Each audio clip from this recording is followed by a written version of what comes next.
I am Ferdinand Marcos, and I am the President of the Republic of the Philippines.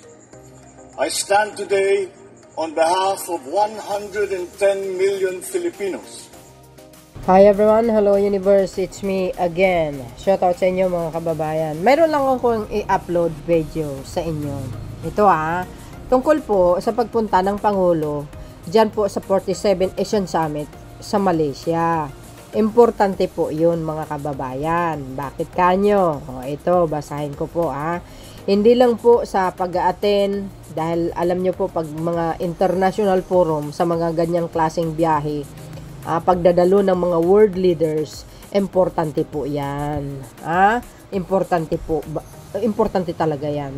Yan po ay unity ng mga Asian leaders. Siyempre, like for example, pag mayroong mga usapin tungkol sa pang-aagaw ng mga teritoryo, if ever na magkagulo, siyempre yung mga ibang Asian, ay tutulong din sila. At marami pang iba, mga partnership, mga investment, at saka isa pa yung pagpapaganda ng relasyon ng bawat bansa, Pilipinas and Malaysia, Pilipinas and Thailand, lahat, yung pananatilihin yung magandang relasyon ng bawat bansa sa bawat isa. Importante po yan ang Asian Summit, even sa International Summit. Lahat po yan importanteng bagay.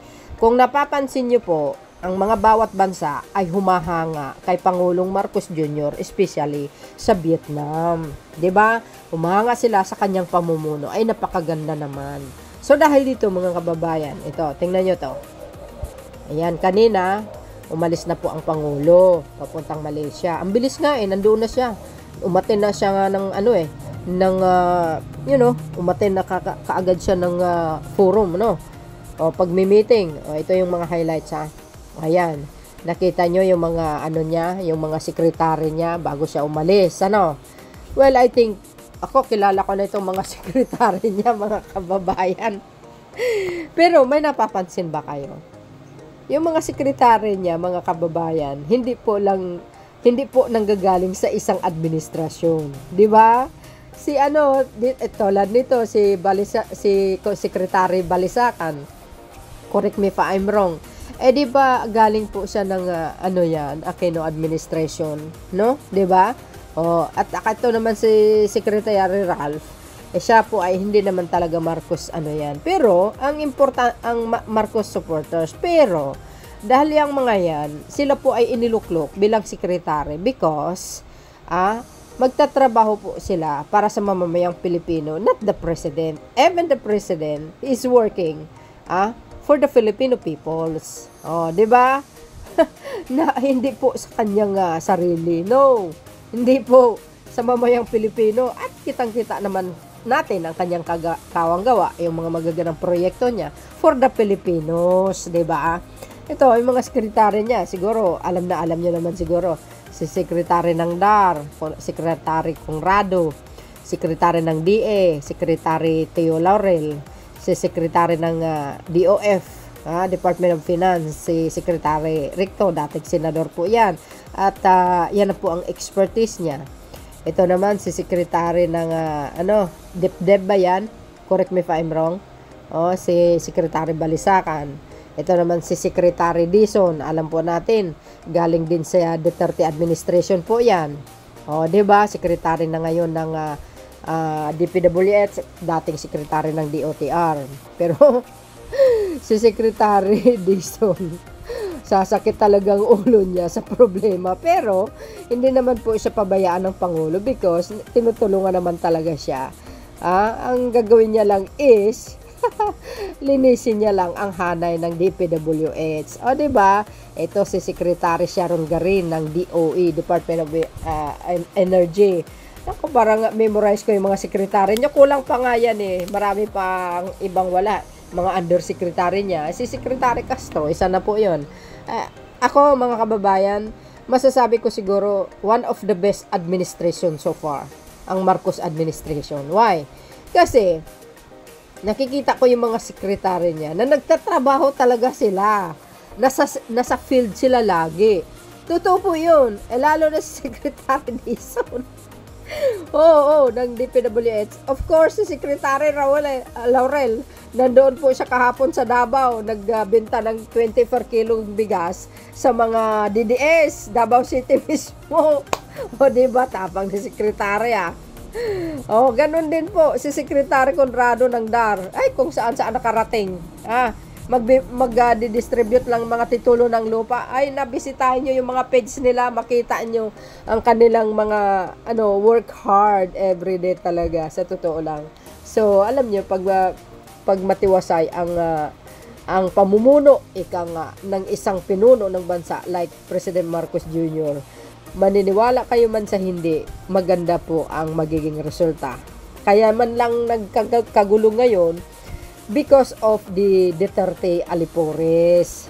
Kasi sila ang nanggugulo actually sa social media.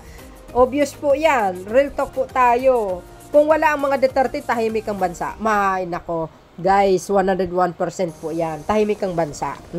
At maganda naman ang daloy ng ekonomiya ng bansa.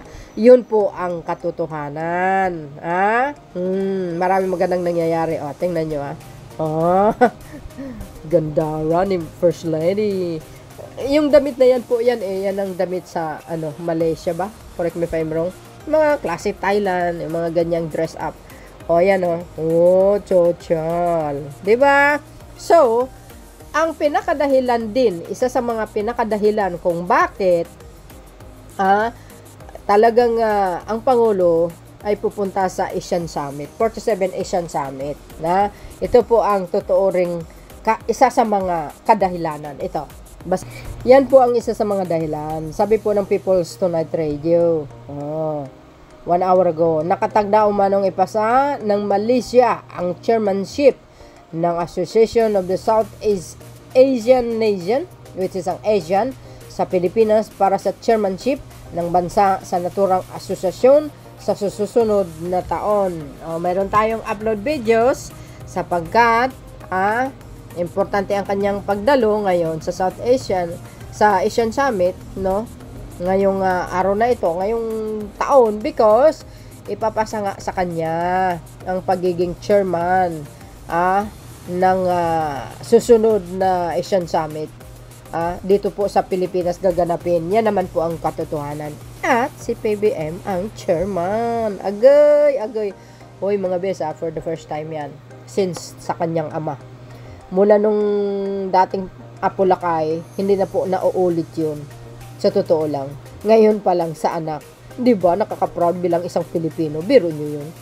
Siya ang chairman. Wow, sosyalin.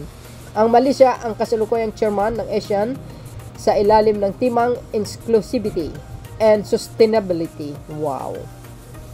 Dadalo naman si Pangulong Marcos sa 47 Asian Summit na gaganapin sa Kuala Lumpur, Malaysia, kung saan nakatakdang dumalo ang Pangulo sa 14 na leader level meeting sa 3 signing ceremonies. Wow. May sideline ng Pangulo.